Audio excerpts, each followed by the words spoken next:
Over 100 million farm-raised birds. That's how many chickens, turkeys, and other poultry have died because of avian flu in the United States since 2022. Up until now, most of us have only really seen the effects of this in our grocery bills. But then, on January 6th, someone in Louisiana died. It was the first reported human death from avian flu in the United States, which is pretty alarming. But the TLDR here is you don't actually have to panic. So far, there have only been 67 human cases in the United States, and infections are typically very mild. It's unlikely this will be another COVID. And maybe that's all you care to know. That being said, avian flu isn't going anywhere anytime soon. It's been found in every US state and on every continent except Australia. Public health experts are concerned because there is a chance this could get worse. So what I wanted to know was this: if we're not worried now, is there a point when we should be?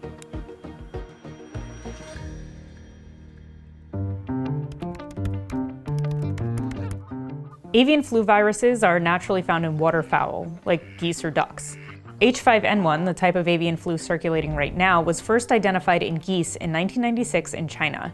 In 2020, a variant of that original strain was found in wild birds in Europe. By late 2021, it was in the US and Canada. Typically, a duck, goose, or other natural host shows no symptoms, but can spread the virus through dropping saliva or mucus. When an infected bird comes in contact with poultry is when we start to see disease. And this is usually categorized in one of two ways. The first is low pathogenicity, which shows very little sign of illness. Maybe a chicken will lay less eggs or stop laying eggs altogether. The second is high pathogenicity, which is incredibly infectious and can result in a 100% death rate. You can guess which one we're currently dealing with. When either version of avian flu turns up on poultry farms, it has devastating effects. Farmers are often forced to cull all animals to prevent further spread.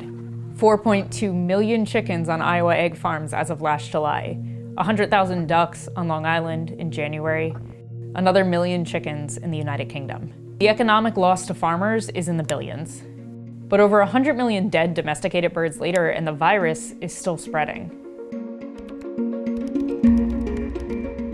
The reason we're concerned now about this particular avian flu is that it is spilling over more often than we see other avian flu viruses do. This particular gene constellation seems to be causing much more ability to spread across species barriers.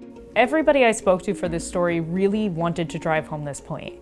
This virus has affected an overwhelming diversity of animals. Experts are calling it panzootic, a pandemic among animals. It's been detected in nearly 500 species of birds worldwide, including the endangered California condor, and at least 70 species of mammals. Seals, minks, foxes, it's killed sea lions by the thousands, bears and pigs and dolphins, otters, ferrets, and cats, and most recently, dairy cows, which is weird and concerning for two main reasons. One, where it's being found in the cow. Influenza viruses, for humans, tends to be a respiratory pathogen. This virus in particular, it's replicating in a mammalian species in a tissue site that's not common for influenza. Avian flu is being found in especially high levels in milk. Luckily, pasteurization, the simple process of heating milk before packaging it, keeps consumers safe from exactly this sort of thing.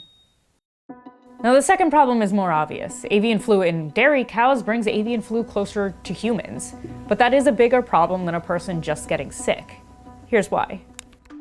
The flu virus changes in two ways: mutation and reassortment.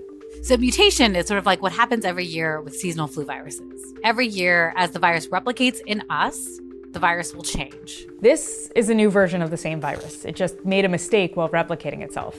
Reassortment, on the other hand, is when two different viruses meet in a cell and swap genetic material. Let's say this virus infected a human during flu season, okay?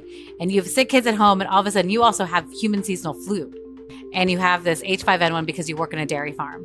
Now, all of those genomes, while distinct, are related, right? They're all influenza. And they can reassort or intermingle within that cell and generate new viruses.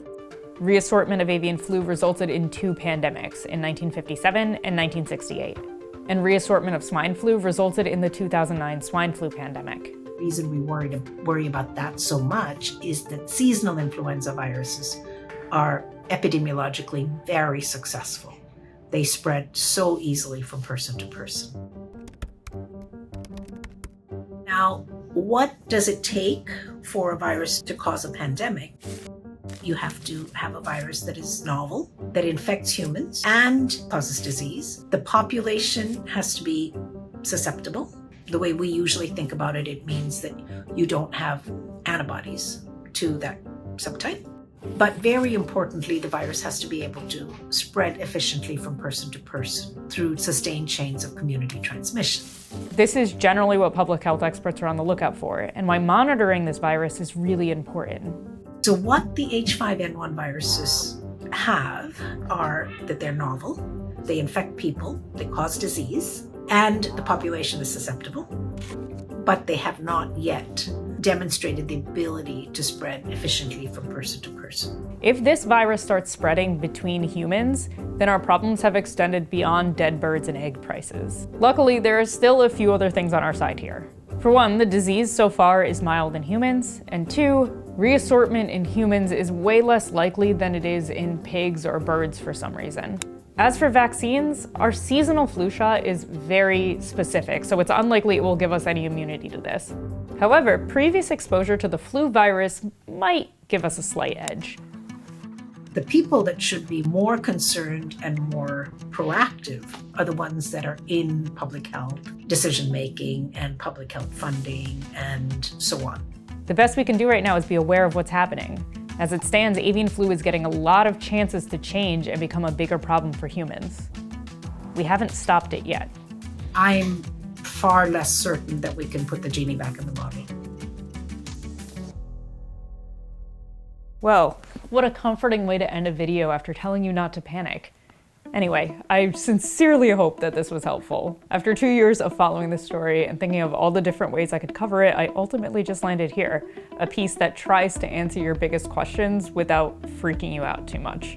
I've been at Vox for over 7 years, and I've come to realize that I really try to answer two types of questions.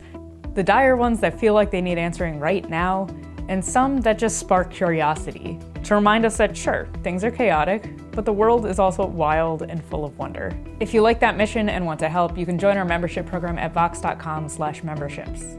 Thanks for being here.